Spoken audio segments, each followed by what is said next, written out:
नमस्कार, मैं हूं आपके साथ परिधि और आप देख रहे हैं प्रदेश बुलेटिन, जिसमें हम आपको बताएंगे हमारे प्रदेश की तमाम बड़ी खबरें। तो चलिए रुक करते हैं आज की खबरों की ओर।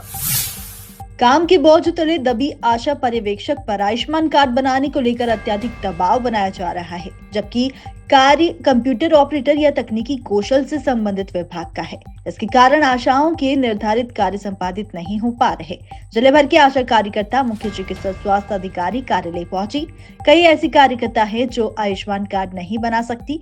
कई बार ग्रामीण क्षेत्रों में नेटवर्क की समस्या भी आती है, जिसके चलते आयुष्मान कार्ड नहीं बन पाते, जिसे लेकर उन्होंने मुख्य चिकित्सा स्वास्थ्य अधिकारी को ज्ञापन दिया है। आशा कार्यकर्ता है और हमारी दो विषय है। एक तो आयुष्मान नहीं बन रहा है, तो उसकी वो समस्या है, और दूसरी समस्या यह है कि हमारा मानदेय जो है वो कभी फिक्स टाइम पे नहीं आता है। ना तो आशा सुपरवाइजर का आ रहा है, ना आशाओं का आ रहा है। तो हमें वो एक तारीख निश्चित कर दे कि 5 तारीख को डले तो 5 तारीख को ही चाहिए, और पूरा पेमेंट चाहिए, हमको कटा हुआ नहीं चाहिए। हम रिपोर्ट 8,000 की देंगे, 7 की देंगे, कभी 3 डाल देंगे, कभी 2.5 डाल देंगे, कभी 3.5 डाल देंगे, पूरा पेमेंट आता ही नहीं, तो बाकी पेमेंट कहाँ जाता है। और ये आयुष्मान बनाने में क्या समस्या आ रही है? उसमें यह है कि ना तो मोबाइल चल रहा है, मतलब जब भी अपन चला रहे हैं तो, और उसके बाद में ना तो डाटा है हमारे पास, ना मोबाइल। कुछ बहनें ऐसी है कम पढ़ी लिखी, उनके पास एंड्रॉइड मोबाइल ही नहीं है, तो वो काई में बनाएगी। अब ये दबाव दे रहे हैं कि अपने पति के मोबाइल से बनाओ, बच्चे के बनाओ, तो जरूरी बच्चा मोबाइल कहीं हो जाएगा तो उसके साथ नहीं ले जाएगा, और बरतनाते भी तो आना क्या चाहिए। मांगे आप लोगों की? हमारी यही मांग है कि हमसे आयुष्मान नहीं बनेगा। ये काम आप कोई भी ऑपरेटर को दो या आयुष्मान मित्र को दो, किसी से भी बनवाओ आप, बाकी आशाओं से नहीं बनेगा आयुष्मान। अगर फिर भी आपका दबाव बना के बनवाएगा, हमें तो फिर मोबाइल और डाटा सब दो। कितने आशा कार्यकर्ता हैं? अलग से एक जरा से देर आते हैं, बता देते खोल के खोल लो, डाउनलोड कर लो, हो जाएगा। ऐसा थोड़ी होता है। कितने आशा कार्यकर्ता हैं आए? 1000 आशा है, 200 सुपरवाइजर। हम सब आशा कार्यकर्ता यहाँ शिवमुंशी ऑफिस इस मांगों पर लेके आए हैं कि हम लोगों से आयुष्मान कार्ड बनाने का दबाव डाला जा रहा है, जिससे हम लोग का आयुष्मान कार्ड बनाने में बहुत तरह की असुविधाएं प्राप्त हो रही है, और इन लोगों का कहना है कि आप ही लोग बना के देखो। इसलिए हम सब आशा बहनें आए हैं कि हम लोगों से बन भी नहीं रहा है और हम बनाएंगे भी नहीं। अच्छा, किस तरह का दबाव आप पे बनाया जा रहा है? दबाव इस तरह की बनाया जा रहा है कि जैसे आप लोग आयुष्मान कार्ड बना के हितग्राही को नहीं दे रहे हैं 100%। अगर आपके वार्ड में आयुष्मान कार्ड नहीं बन पा रहा है तो आपके सरकारी कार्रवाई की जाएगी। तो अब आपका क्या विरोध प्रदर्शन इसको लेकर? विरोध प्रदर्शन हम लोग ये करने आए हैं कि हम लोग अब ये आयुष्मान कार्ड नहीं बनाएंगे या नहीं हमसे बन पा रहा है, क्योंकि हाँ, एक तो सब आशाएं इतनी पढ़ी लिखी नहीं है कि वो उस ऐप से आयुष्मान कार्ड बना पाए, दूसरी ने सबके पास मतलब एंड्रॉयड मोबाइल नहीं है, तीसरी बात कि किसी के पास डाटा है, किसी के पास नहीं है, और हम अपनी पर्सनल बैलेंस से कितनी आयुष्मान कार्ड बना देंगे। अगर आप पे आगे भी इस तरह का दबाव बना जाता तो फिर कैसा आपका विरोध रहेगा? तो अगर आगे भी इस तरह की हमारे पे दबाव बनाया जाएगा तो हम आगे भी हम ऐसे ही हड़ताल करेंगे। अभी तक तो हम जिले में आए हैं, अगला हम NRH भोपाल भी जा सकते हैं। कितने आशा कार्यकर्ता आज यहाँ पे पहुंची है? आज हम लोग यहाँ समथिंग 1000 से ऊपर आशा कार्यकर्ता।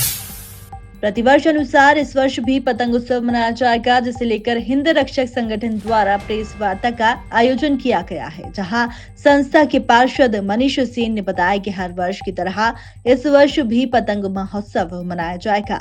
इसमें विराट कवि सम्मेलन के साथ एक शाम राम के नाम कार्यक्रम भी आयोजित होगा, जहां पर पतंग वितरण किया जाएगा। ये कार्यक्रम तो मनीष सेन जी हर साल रखते हैं। अलग अलग स्तर पर इसको अलग अलग चीज़ों से जोड़कर इसको बनाने का काम करते हैं। कभी भजन संध्या तो कभी कवि सम्मेलन, ताकि ये ज़्यादा रोचक बने, ज़्यादा लोग उससे जुड़े।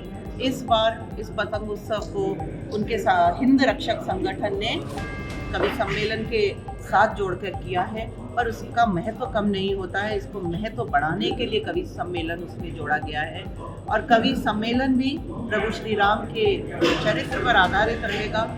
आने वाले राम मंदिर की स्थापना को देखते हुए तो सभी धर्मप्रिय जनता को, सभी बच्चों को पतंग वितरण के समय उपस्थित रहें, ऐसा आग्रह करने के लिए हम सब यहाँ पर मौजूद हैं। राजा, आपने पत्रकार वार्ता में कहा कि बच्चे अब नदारत और इन चीज़ों से दूर हो रहे हैं जी, तो इस बार पहले पहल में नहीं हुई क्या बच्चे? हर पहल में हम ज़्यादा से ज़्यादा बच्चों को जोड़ने की कोशिश करते हैं। ये पहल उनको मकर संक्रांति का महत्व दिखाने के लिए है, बच्चों को पतंग से जोड़ने के लिए, तिल गुड़ से जोड़ने के लिए, तिल गुड़ महाराष्ट्र का एक बहुत ही सुंदर क्या बोलते हैं परंपरा है। पतंग की गुजरात से शुरू हुई, पर ये परंपराएं शुरू होकर अलग अलग प्रदेशों से पूरे देश का हिस्सा हमेशा से रही हैं और उसे बनाए रखने की एक कोशिश है। सम्मेलन आयोजित किया है और इस कवि सम्मेलन पे हमने देश के और राष्ट्र प्रदेश के अनेक कवियों को बुलाया है, जिसमें राष्ट्रवाद, राम मंदिर और हिंदुत्व पर आधारित ये कवि सम्मेलन रहेगा। इसे लेकर आज हमने प्रेस वार्ता की रखी गई है।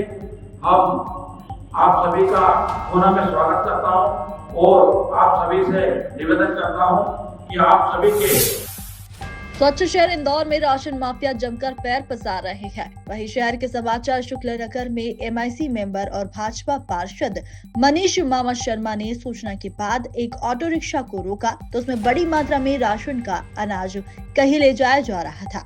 भाजपा नेता की माने तो ये संदिग्ध चावल अनाज था जो गरीबों के हक का अनाज था, जिसे चंदननगर क्षेत्र के किसी अनवर और गुप्ता को बेचने के लिए ले जाया जा रहा था। बता दें कि मध्य प्रदेश और केंद्रीय शासन द्वारा मध्यम वर्गीय और गरीब वर्ग के लिए विभिन्न योजनाओं के राशन वितरित किए जाते हैं, जिसकी कालाबाजारी भी शहर में जमकर हो रही है। आज श्यामाचरण शुक्ला नगर में राशन खरीद के ऑटो पकड़ा है। उसमें करीबन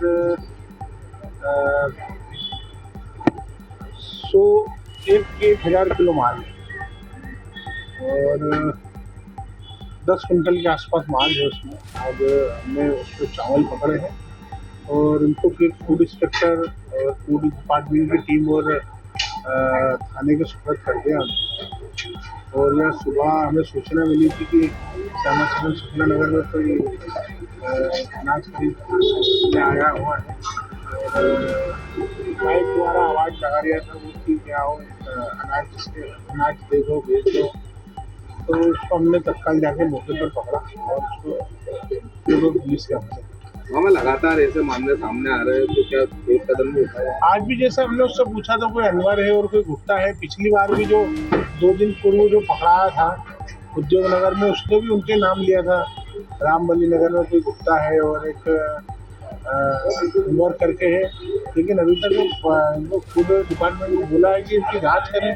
जब 2 बार ऐसा हो गया तो उनके जाके भी छानबीन करने का बोला है, तो देखते हैं आगे क्या कार्रवाई होती है।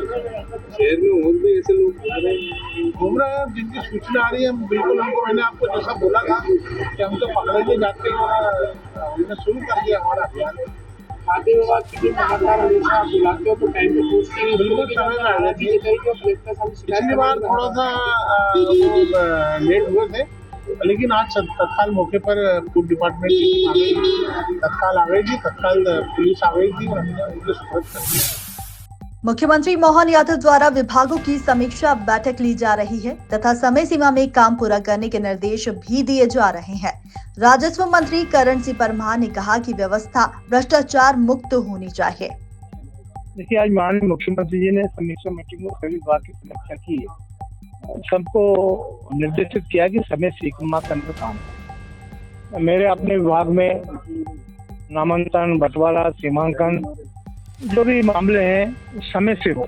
एक नियम प्रक्रिया है कि जिसका नामांकन नहीं हो, मान लीजिए कोई व्यक्ति है एक्सपायर हो गए तो उनके बेटों के नाम से होना चाहिए, समय अवधि के अंदर होना चाहिए, 35 दिन में होना चाहिए। और कोई अगर विवादित है तो 3 महीने में होना चाहिए। और आज के देखने में आया कि बहुत दिक्कतें, सही कह रहे आप, कहीं ना कहीं हमने आज भी मैंने विकसित भारत संकल्प यात्रा में कहा कानून सबके लिए एक बराबर, चाहे वो मंत्री हो या पटवारी हो।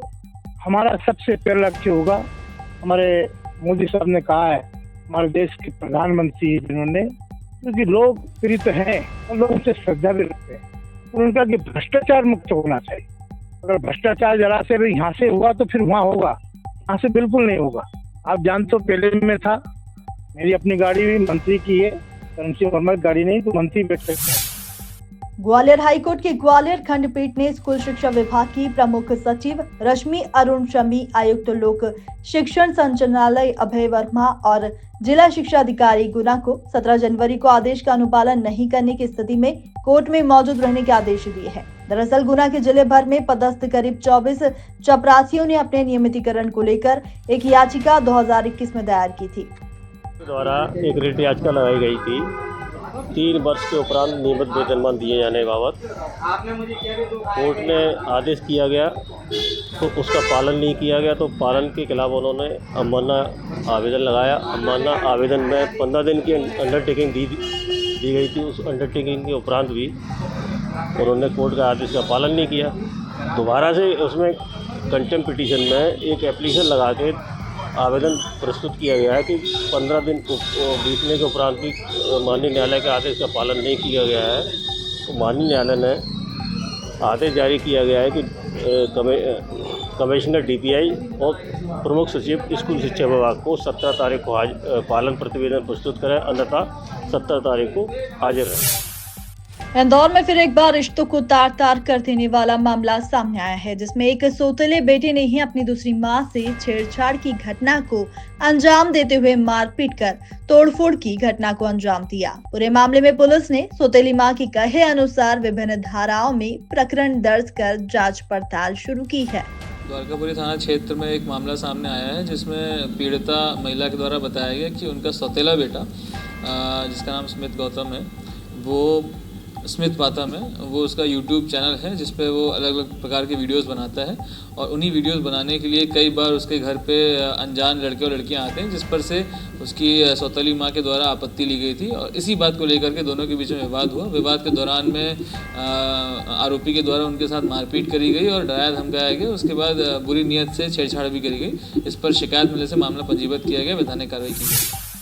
इंदौर में फिर एक बार पति की हैवानियत की घटना सामने आई है, जिसमें पति ने स्वयं की पत्नी पर ही ज्वलनशील पदार्थ छिड़ककर आग लगाने का प्रयास किया। पूरे मामले में पुलिस ने हत्या का प्रयास सहित विभिन्न धाराओं में प्रकरण दर्ज कर आरोपी पति को गिरफ्तार कर लिया है, तो वही पूरे मामले की जांच पड़ताल की जा रही है। तिलकनगर थाना क्षेत्र में एक वारदात सामने आई, जिसमें फरियादिया के द्वारा ये बताया गया कि जो एक लव मैरिज हुई थी, लगभग 1 साल पहले शादी हुई थी। शादी होने के बाद लगभग 6 महीने बाद ही झगड़ा होने लगा और झगड़ा होने की वजह से ये अपने मायके आकर रहने लगी थी। और फिर ये कल ये जो आरोपी है वो आया था उसको मनाने के लिए कि घर चल मेरे साथ, और वापस चेक करने लगा, लेकिन लड़की ने मना कर दिया, मैं घर नहीं जाऊँगी तुम्हारे साथ। इस पर से आरोपी के द्वारा ये कहा गया, पति के द्वारा एक आ गया, ठीक है मुझे बाहर तक छोड़ दो। तो 20-25 मीटर दूर जब घर से बाहर वो छोड़ने के लिए गई, वैसे ही उसको धक्का दे दिया, गड्ढे में गिरा दिया। और जो पेट्रोल लेकर आया था उसने पेट्रोल भी डाल दिया था। और फिर जैसे उसने लाइटर जलाने की कोशिश की, तब तक वो लड़की भागी और वहाँ पर जो पब्लिक थी उनके द्वारा उसको आरोपी को पकड़ लिया गया। फिलहाल थाना तिलकनगर में IPC सेक्शन 07 के तहत केस रजिस्टर किया जाकर आरोपी को गिरफ्तार किया। इंदौर क्राइम ब्रांच द्वारा काला हिरण गिरोह के 3 युवकों को पकड़ा गया, जो कि हाईवे से सटे थाना क्षेत्रों में लूटपाट की घटनाओं को अंजाम देने का काम करते थे, जिनके पास 4 मोबाइल फोन बरामद किए गए हैं। तो वहीं 2 सोने की चेन स्केचिंग की वारदात भी करना कबूल किया गया है। फिलहाल पुलिस पूरे मामले में अब जांच पड़ताल कर शहर के विभिन्न क्षेत्रों में जो लूटपाट की गई है उनमें भी युवकों से पूछताछ कर रही है। की घटनाओं में लगातार अंकुश लगाने के लिए तो पुलिस कमिश्नरेट में लगातार अभियान चलाया जा रहा है। इसी तारतम्य में एक 3 आरोपी पकड़े गए हैं, जो मोबाइल स्नेचर हैं और भगवतपुर और तिलकनगर में उनके द्वारा वारदात करना कबूल किया गया है। क्राइम ब्रांच को सूचना मिलने पर क्राइम ब्रांच के द्वारा कार्रवाई करते हुए 3 आरोपियों को हिरासत में लिया गया है, जिसमें 2 आरोपी ये जो पलासिया थाना क्षेत्र के रहने वाले हैं, एक आरोपी छोटी क्वालिटी का रहने वाला। जो 2 आरोपी मिले हैं उसमें एक के खिलाफ NSA भी हो चुका है और लगभग 1 दर्जन के करीब अपराध उसके हैं और दूसरे अन्य आरोपी के आधा दर्जन अपराध पंजीबद्ध है। तो इन 3 आरोपियों को अरेस्ट कर लिया गया है। इनके द्वारा तिलकनगर में 2 घटना घटित करना कबूल किया गया, भगवतपुर में 2 घटना घटित करना कबूल किया गया, जिसमें 2 ऑलरेडी FIR हो चुकी है। इनको गिरफ्तार किया जाकर पुलिस डिपार्टमेंट में लिया जाकर इनको पूछताछ की जा रही है। अन्य चोरी की जो स्नैचिंग हुई है उनकी घटनाओं के बारे में भी उम्मीद है कि कुछ और खुलासा।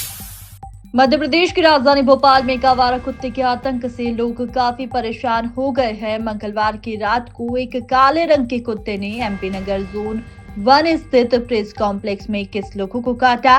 कुत्ते के हमले में घायल हुए लोग एक के बाद एक नजदीकी JP अस्पताल पहुंचे।